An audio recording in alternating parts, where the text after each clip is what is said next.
Hello, everyone. After reviewing this week's material, I reflected on the concept of personal presence and how it affects both professional and personal success. One thing that stood out to me the most was the idea that there's no such thing as just practice. In the example from the module, the speaker realized that an opportunity can present itself when we least expect it, and people are always observing how we carry ourselves. That really resonated with me because I have experienced situations where my preparation was strong, but my confidence and presence did not reflect my capabilities.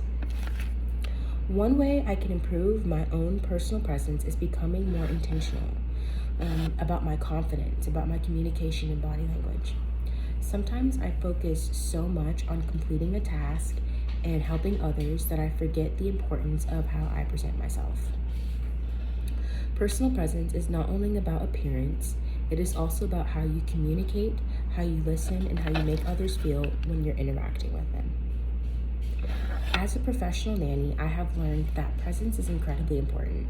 Parents trust me with their children, and that trust is not only built through skills, but also through how I communicate, how I remain calm under pressure, and how I present myself as someone who is dependable and professional. In leadership roles, people often decide whether they trust you before they fully understand your qualifications. I was also impacted by Brené Brown's discussion on vulnerability. Before watching her TED Talk, I often viewed vulnerability as a weakness. However, Brown explains that vulnerability is actually a source of courage. It's a source of connection and growth, and her message challenged me to think differently about leadership. I believe that vulnerability can strengthen leadership. It can strengthen leadership skills because it allows leaders to be authentic and relatable. When leaders are willing to admit mistakes, they're willing to ask questions and share challenges, they create an environment where others feel safe to do the same. This can improve teamwork, trust, and communication. In terms of interpersonal and speaking skills, vulnerability helps create a genuine connection with an audience.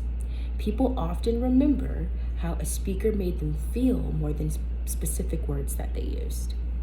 When a speaker is authentic and shares real-life experiences, the message becomes more meaningful and more memorable.